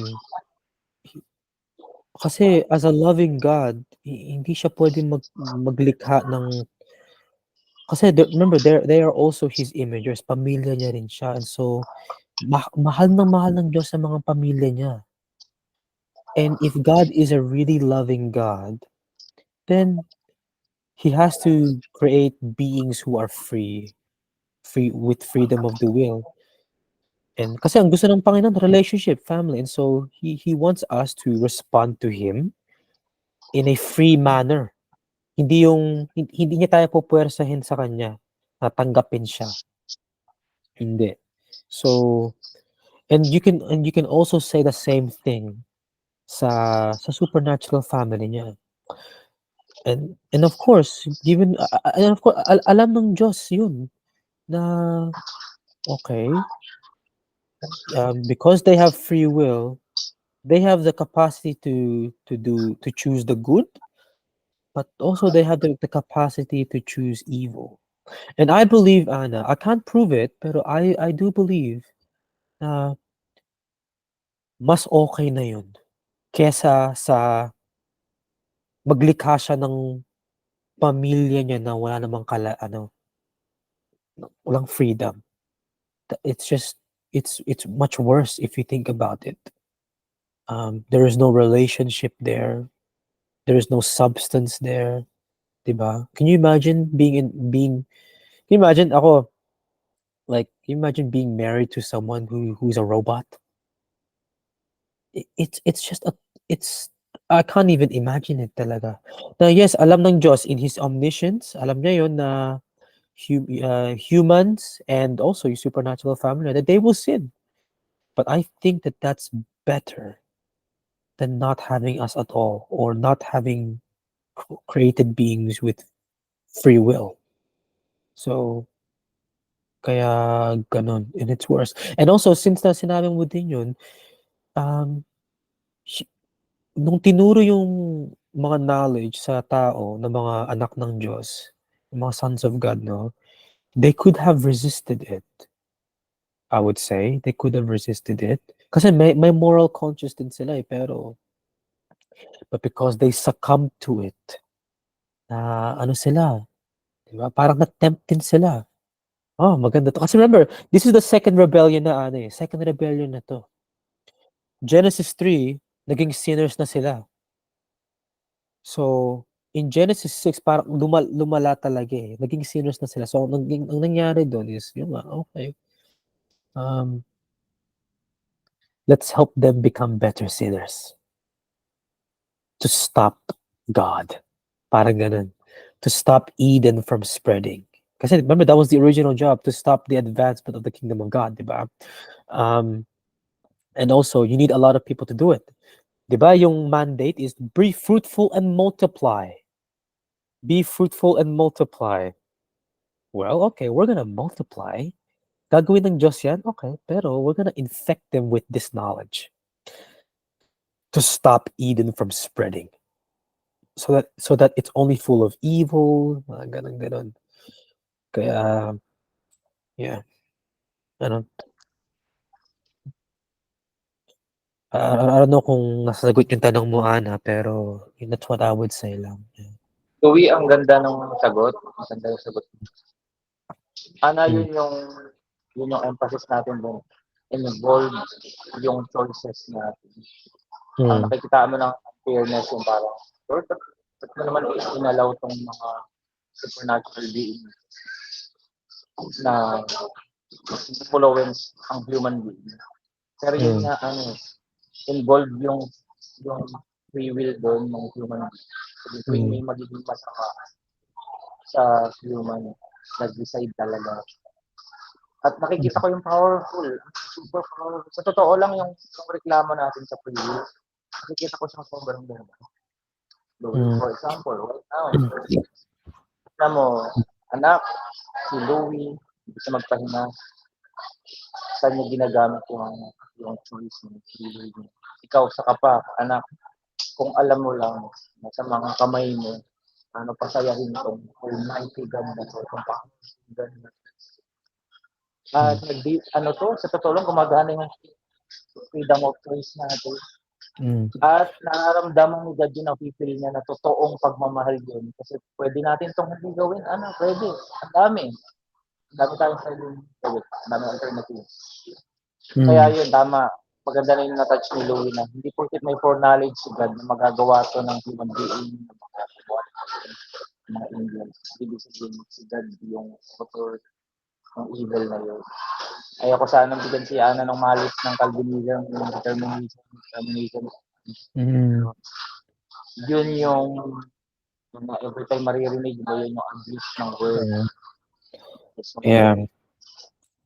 Ayan. post Sige. natin sa kanya complaint. At sabihin mo, dahilan kung bakit human being. Ganito, ayaw na kurap. Laging involved ang ating choice. Ang kasalanan natin. Yes. Sobrang Yes. talino ng Diyos. Kaya yun, ako naman, Louie, ang masasabi ko dito sa narinig ko na to, kailangan marinig din ni Ana. Ako talaga totoo, overwhelming Louie. Gusto kong kunin yung mga material mo dito. Wala, ano talaga to, totoo, strange talaga to in good sense. So, kapag nakikinig na ako, Diyos ko po. Pero does it make sense? Does it make sense?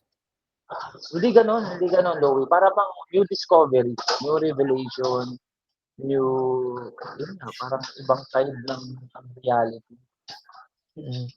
Oo. May share lang din ako kasi I think kasi ko I'll let you finish muna. Sige. Ano yan? Okay na. Clear ako doon, clear na yung sinabi ko. Okay, kasi akala ko may sasabihin ka pa. Pero i-share ko lang din let's apply this ha. Ito nakalimutan ko sorry, pasensya na. It'll just take a moment now. Pero let's apply itong pinag-usapan natin in our modern situation. Kasi it's still applicable today. Let's apply it here. Okay. So remember, tinuruan sila how to become better sinners. In other words, ang ginawa din nila doon is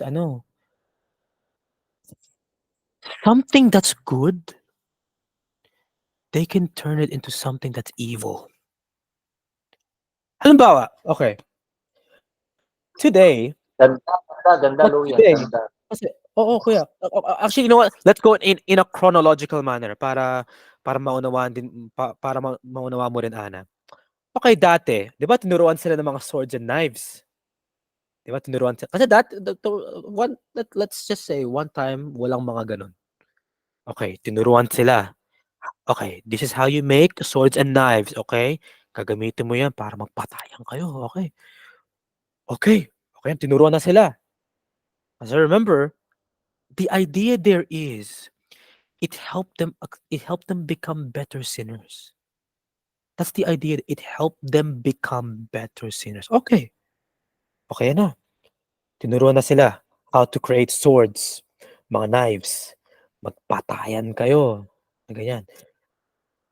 Ang isipin na ngayon, siguro, I can't prove it, pero siguro wala na yung sons of God dun Pero now that we have been inoculated na yung pag-iisip natin na ganito, how do we improve this? How do we improve how to kill? Okay, ngayon, swords and knives, di ba? Now, at that time, you can defend yourself. Block. You can learn how to, di ba? Ganun. But, how can we accelerate this? Yun ang isipin ng tao. Okay, how can we kill? How can we easily kill someone? Oh, what if I create something that's quick? Yun ang isipin ng tao. Mag-create kaya ako ng isang weapon na mabilis patayin. Hindi na kailangan mag-defend, yung mga ganun. Okay, siguro mag-create ako ng arrow. Ano sa Tagalog ang arrow, kuya? Yung arrow. No? Araw din yata. Yun. Ayun. Let's create an arrow. Kasi ayun, at least, isang ganun mo lang, patay na. Diba? I can't prove it, pero I guess, itong pag-iisip ng tao. Throughout many centuries, ito ang nangyari. How do you improve immorality? That's the idea there. And turning something that is good to evil ways, to evil means. And kuya, look at where we are today. Ana, isipin mo kung nasa na tayo ngayon. From back then, ang ginagamit lang natin ngayon is mga swords, knives, arrows. Look at our weapons today. Nuclear weapons. Mga bomba, mga baril. So easy for you to get killed.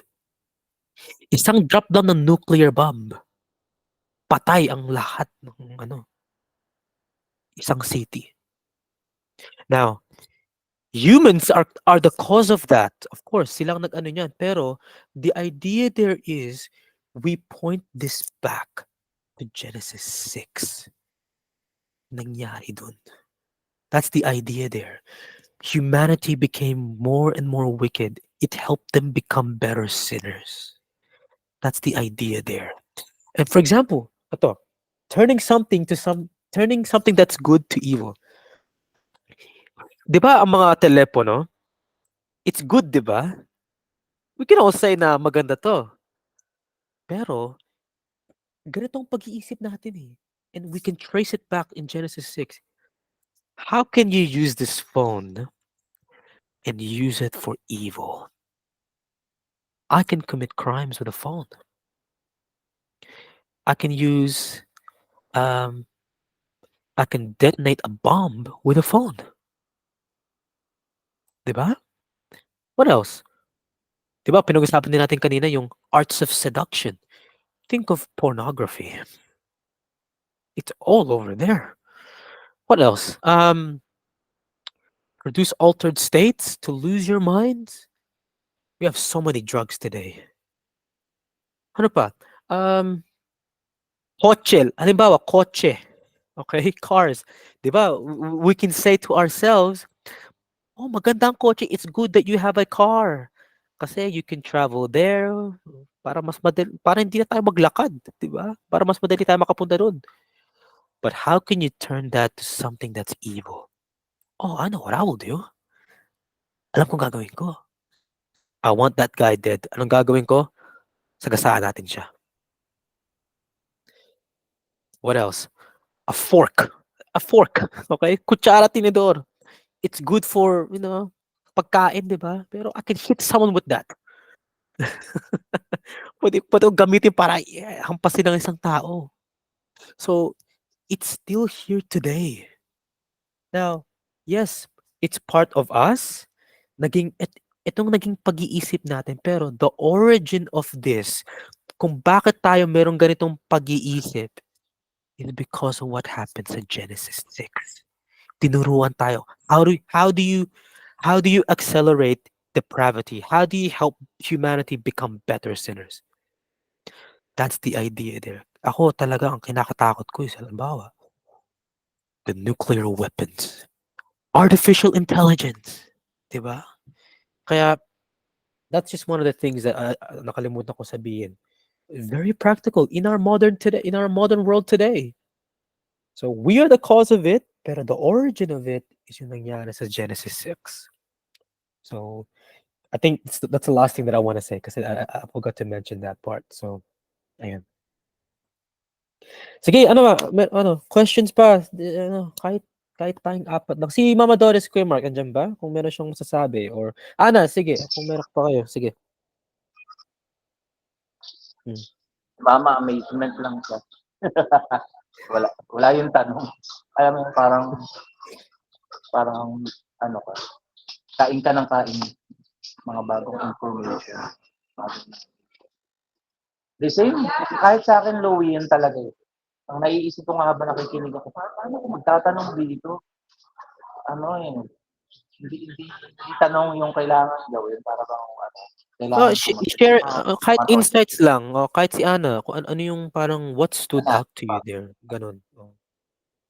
What impacted you na lang, sige. Ana or Kuya Mark, sige. Usapan natin. Nagets ko na po yung point ko, Louie. Nagets ko na kung ganun nga yung utak natin. Corrupted po talaga. Yeah. And it's sad. Kasi guilty po tayong lahat doon na our brain is lahat. And then, yun nga po. Siguro, kung meron mo na like advice na lang po. Practical advice. Paano po, kasi dopamine yung parang pinakang ng world ngayon, problem po. Sa science din, ganun, na dopamine is the number one parang source po kung ba't nagagawa yung mga bagay like addiction, alcoholism, even killing people. Parang ano po siya sa link po siya sa dopamine na ano. So what do you think, Kuya, is or kay Papa, what do you think we should do or I should do so para maano ko po 'yun, ma-conquer yung mga gano'n or maging mas matibay kay Lord in a way na Grabe, nagulat ako ang diyan. easy Yung ang dopamine na yan, nagulat ako. Talaga, ano na siya, problem na siya, no? Hmm. Prevalent. Ano yan, bagong ano to. Oo, Solvito. Itong info na to. Oo, Louie, ano opo, masasabi mo? Ako, Oo, Ana, I'm not okay. sure, pero I think ang puwede kong sabihin diyan is ano, kasi 'di ba nasabi ko, something that's good, they can turn it to something that is bad, 'di ba? And there are some drugs naman din siguro na, uh, that are good for us and we take it kung may sakit tayo, 'di ba? Like I'm not getting your point, Ana, actually. Kasi halimbawa, let's say, um, ano ngang drug yun? Kalimutan ko, it's for cancer. Kalimutan ko lang. Pero there's this drug, pinag-aralan ko yun, pero yun, Marijuana? ha? Marijuana? Pero Marijuana no, ba? no, no, no, not no, something else, kuya. Or halimbawa, let's say, hindi ko alam, pero let's say Bactidol, okay? Bactidol. Alam natin Bactidol, okay? Now, we know it's a good thing kasi kung may sakit ka sa lalamunan, kung inumin mo yun, gagaling yung lalamunan mo, 'di ba? Pero let's say, ganitong pag-iisip natin, how do you turn that something that's good to evil? Well, okay, what I can do is, if I wanna kill someone, um, puwede ko siyang kidnapin, tapos itatali kita. I can torture you in many ways, torture you in fun ways. And one of the ways I could do it, kukuha ako ng Bactidol, tapos pupuwersahin kita, inumin mo yan. Tapos ma-o-overdose ka. Yung parang gano'n ba? So, like, Yung abuse, Louie, yung gusto mo sabihin, yung abuse sa isang bagay. yes, abuse, Oo, yung yun. Oo. So, gano'n ba yung Ana, yung parang sinasabi mo? Kasi there are some opo. drugs naman, oo, there are some Sa drugs naman din that are good, but there are some drugs that are bad. I think we just need to use it in the proper way. Kaya kailangan, that's why the Bible talks about discernment, We need to discern. mm, So, kaya gano'n. gusto mo. Tapos Mm. ako, quick answer ko lang, bilang traditional Jesus boy. Jesus. Totoo, ito na yung beauty ng intimate kay God, tama si Louie. Kasi 'pag malakas yung siguro maraming ma-condemn dito, pero 'pag Mm, close ka kay God, okey, may gano'n kang discernment, parang alam mo yung timing, yun ang word. Alam mo yung timing parang, kailangan ko mm, ng physical support, kailangan ko ng vitamins specific ng ano ko, ng case ko. For example, discussion ko sa bio ko kay Jed, doktor kasi siya, nagiging ano na rin siya sa Victory, nagiging yung topic siya na mhm, kailan lumalampas ang Christian na parang hindi na siya trusting kay God. Yung sobra naman siya pag-rely sa medicine, may gano'n case, Para mhm, kailan insulting na kay God yung parang pinagtiwala mo na talaga lahat sa mhm. medicine. Yep, yep. Oo. Tapos kailan naman tayo masyadong religious, 'di ba, na si Lord nagpo-provide na siya ng, ayan na yung gamot, nandiyan na siya, na hindi mo ma-discern na provision na siya ni Jesus. Gusto niyang gumamit ng technology, synthetic medicine. Yun, pag intimate tayo sa spirit ni God, may gano'n kang ability, parang discern mo agad, spot mo agad, uy, voice to ni God. Tapos Mhm. yung peace ni God na nagga-guide sa'yo sa isang bagay. Para sa'kin, Mhm. yun yung accurate word. Ingat lang tayo sa abuse and Yes. pray dun sa wisdom na yun. 'Pag may wisdom kasi tayo ni God, alam alam natin if left or right. kung si Bob or si Bobby, kung si Ken or si Kennedy yung pipiliin. Alam mo yun, pag close ka kay God, may gano'n kang ability. Lalo, worshiper ka, Mm. prayerful ka, lagi kang present to God. Protektado ka talaga. Oo, protektado ka niya. Mm. Kaya Ayun, yun. kaya minsan nasagot natin, di ba, si Jesus? Yung short answer natin, minsan school nga eh. Tapos, ganyan yung mga tanong. Ano po, Sir Mark, kayo po ba naniniwala na kailangan din naman natin ng support ng mga psychologist, psychiatry, kaya ganito, ganyan. Tapos yun, answer natin, ano, lahat ng lahat ng office na tumutulong sa health natin, sa Mm. paglaban sa sickness and disease. Naniniwala tayo lahat yun kay God. Oh. Again, iwas lang naman tayo sa abuse na para bang sa Oh. sobrang reliant naman natin sa medicine, talagang in-erase natin na kaya ni Jesus tumulong. Evil pa rin siya, present pa rin yung power niya, di ba? Tapos Mm. minsan naman, again, masyado naman tayong religious. Mm. Uh, Kaya kailangan lahat ng faith na lang. discernment. Lahat Mm. faith na lang. So, yung mga anak yung asawa mo, sa pastor mo dinala. Masakit yung ngipin mo, sa pastor mo pa dinala, di ba? Hindi naman si God ganun, Mm. conservative. Yeah. Kaya yun. Yeah. Tuloy si Ana. Ganda tanong ni Ana. Ganda na tanong. Ganda, oo. Pero does it make sense naman ba? Yung yung content? Does it make sense naman ba? Opo. Ang Mm. ganda, Kuya Louie. Mm. Pero yung nga din 'no, ito rin sasabihin ko rin, kung meron naman din akong mga nasabi dito, kasi related sa atin ngayon, eh, yung mga false teachings, yung mga narinig natin. Kaya like, if you're going to listen to someone, don't necessarily accept it straight away. Kahit ako yung mga sinasabi ko dito, even me, um, yung nga sinasabi ni Kuya Mark, don't abuse the things that we have, or ano lang, kung meron tayong papakinggan sa isang tao, just take the good stuff and take the bad stuff out. Yung kunin lang natin yung good stuff. We don't want the evil. Kasi as much as possible, we don't want that.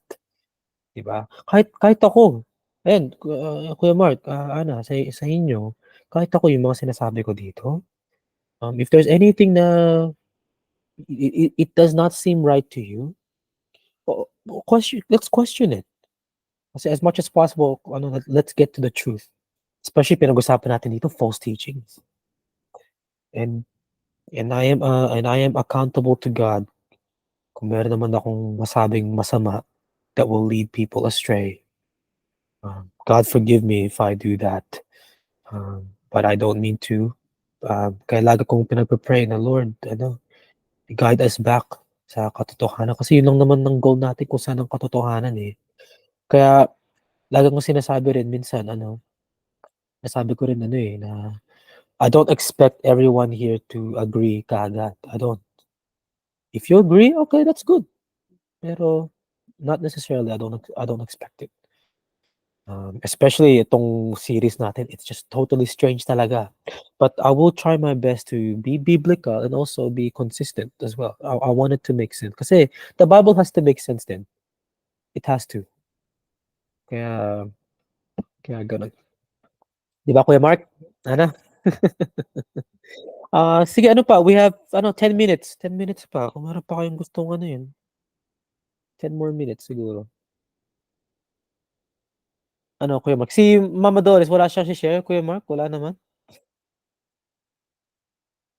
Wala? Oh, okay. Ikaw, Ana, wala pa? Wala na rin ba? So, Wala na din po.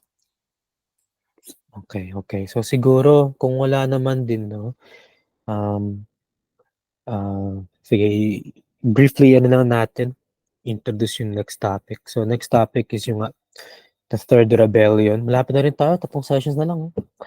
Third Rebellion. It's the Tower of Babel. And then the last 2 sessions, 7 and 8, yan na yung the ministry of Jesus, kung paano niya i-reverse yung rebellion. So, actually, itong session din na pinag-usapan natin, there's a lot of things na pwede ko pang introduce pero hindi ko muna dinagdag eh. Pero I just wanted to get the main idea of it. Pwede kong pag-usapan yung Revelation 12, yung yeah, something else. Pero I won't talk about that yet. Maybe in another time. Pero hindi ko siya minention eh. Sige, any final thoughts? Kuya Mark? Ana, any final thoughts? Kuya Mark, nandiyan ka ba? I think nawala si Kuya Mark. I think may ginawa siya.